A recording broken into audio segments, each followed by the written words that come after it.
I had to spend a lot more time just getting this prepared and working on the chart. So, okay, here we have some with August 25th, 75 Uranus on the in the ninth house in Libra, just near the midheaven. So here's Uranus is going to go into Scorpio. It's going to go conjunct the midheaven, and it's going to move forward.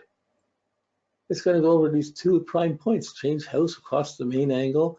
It's going to change sign, and it's square to Saturn, but it's going to be moving away from the square to Saturn.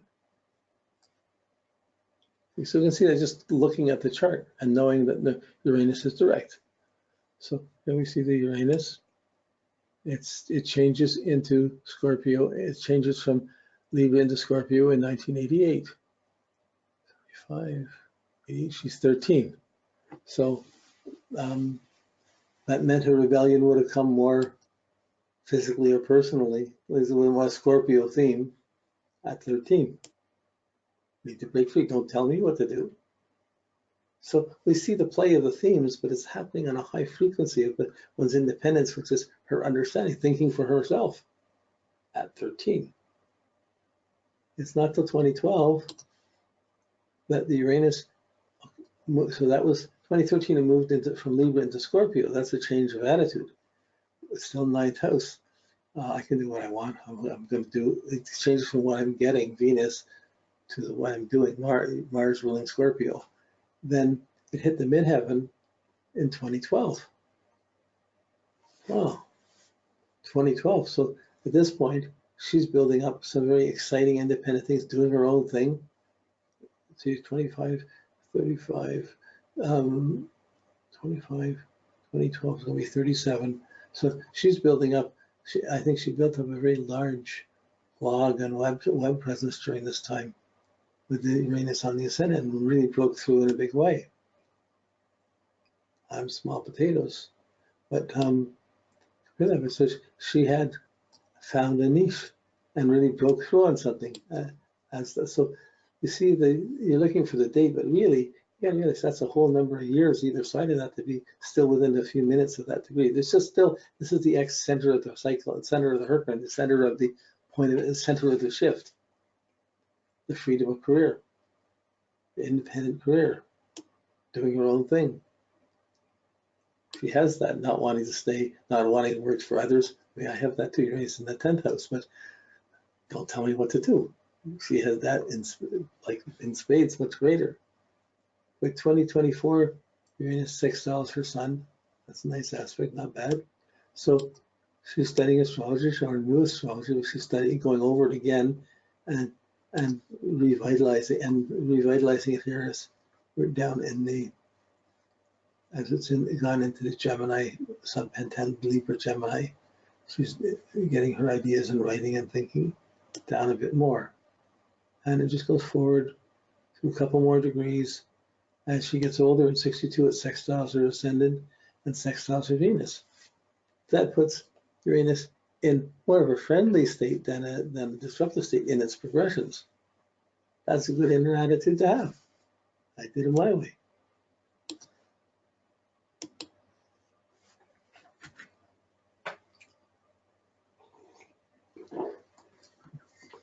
With her Neptune, her Neptune's key point in her chart. Her Neptune's in Sag in the 11th house, opposed Mars, square Venus, square the Sun. She has a big square on Neptune. So Neptune's at 9 degrees. So fortunately, it's going direct, and it's going to move away. If it were going retrograde, it would be moving back into all these aspects. Now the Mars, we saw Mars, when we did the Sun, it went forward through all those aspects. The Venus went forward through all these aspects.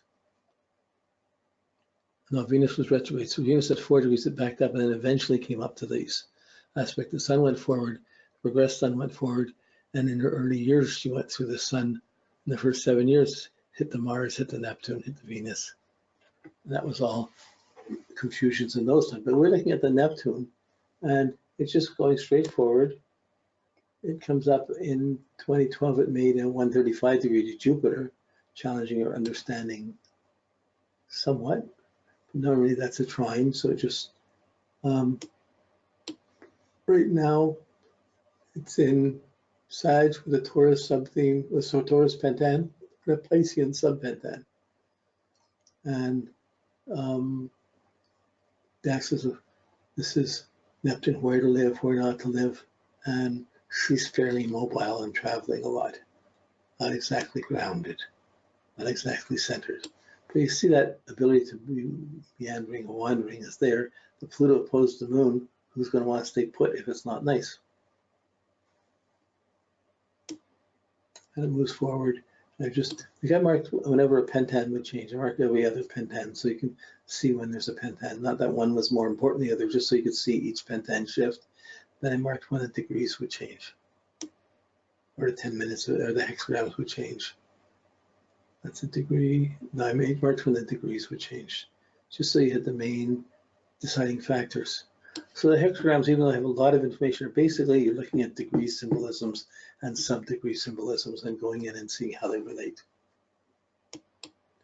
Now we're at Pluto at 7 degrees. It's going to be direct. It's going to go direct. It's not going to get up to the 16 degrees of the moon. It's not going to get that far. So we see that here's the Pluto. Comes up with sextile Neptune exactly, move into the exact sextile of Neptune. That was in 2010. And it's just going from that to quintile Saturn.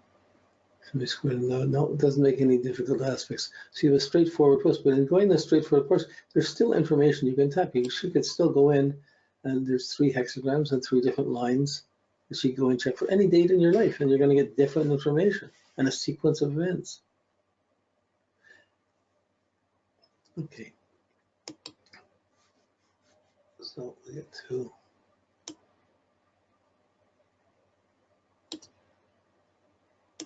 and remember when I was first studying astrology, you're just doing natal charts, talking like this about things seemed like the most boringest, tedious thing you could ever think of. And then you get up to this level, suddenly these doorways are opening and you hear differently because you refined your quality to see. So we're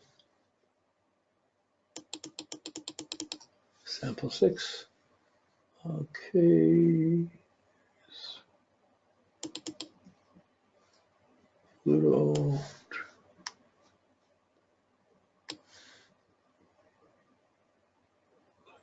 Neptune and Uranus.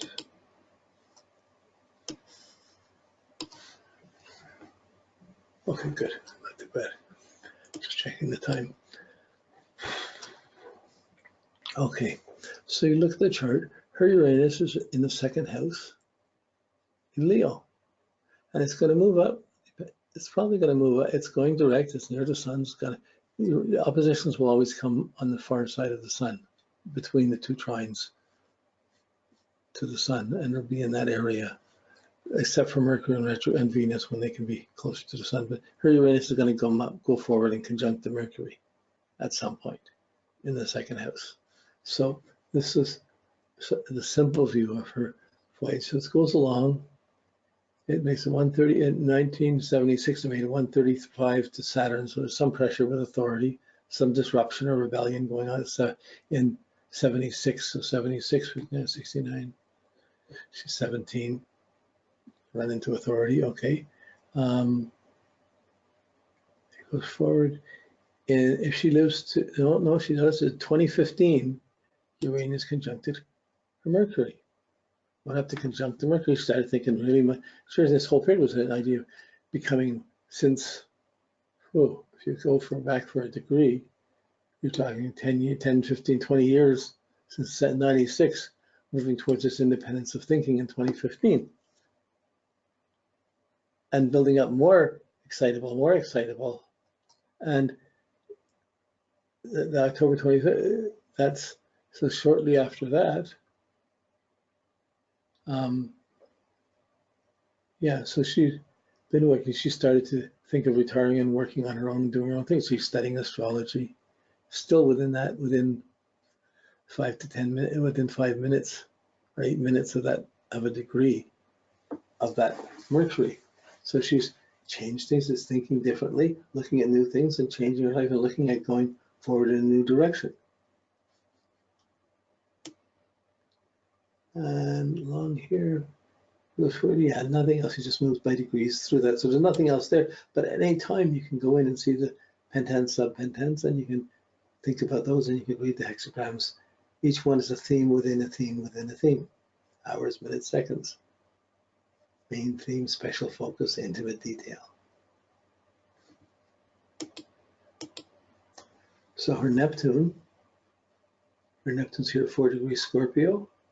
It's squaring her sun at 3 degrees, at 1 degree of Leo. She has Neptune sun square. So Neptune's a prominent factor. Fortunately, it's moving forward and moving further away, even though it's a degree or two, it's still a degree or two away from the confusion she started from.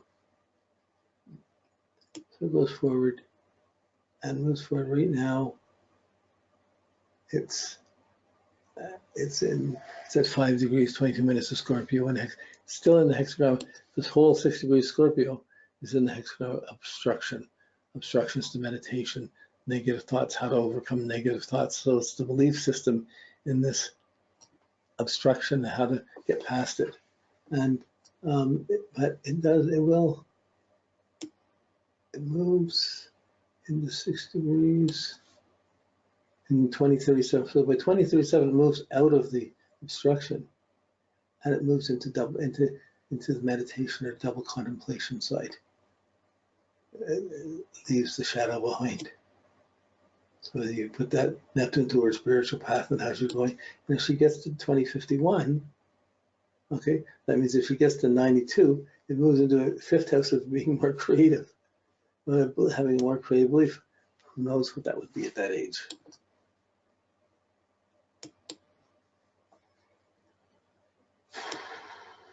Okay, her Pluto. Her Pluto is at 2 degrees of Virgo in the 3rd house for knowledge. Mars is at 3 degrees, so it's very close. So most likely it's going to come here. There it is. It starts and it conjuncts Mars in 1966. So 5966, when she's 7 years old and starting school, her Pluto conjuncted her Mars. There was some power stroke or some forcefulness in that Pluto conjunct to Mars going on. Her Mars and Pluto, other than the Pluto affliction to Mars, the Mars is trine Saturn. There's no bad aspects to it. It's to Venus. But they're just controls around her life at that time. You have to ask to see what it would be. Then it moves forward. It'll make a sextile to Neptune. Now it's up to 4 degrees, 48 minutes. So 2 degrees to 440, that's 2.5 degrees. That's quite a lot for Pluto. And you can look at the hexagrams it was in. It's in Deliverance. It's in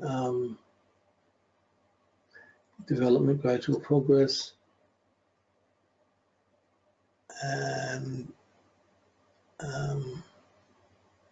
difficult. 1 second.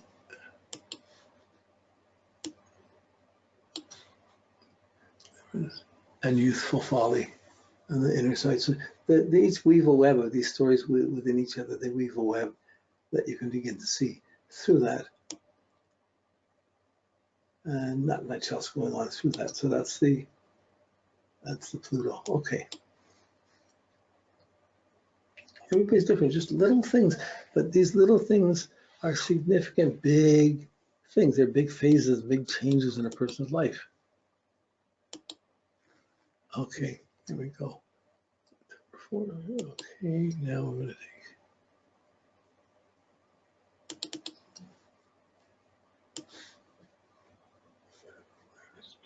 Oh, here's Neptune and Uranus.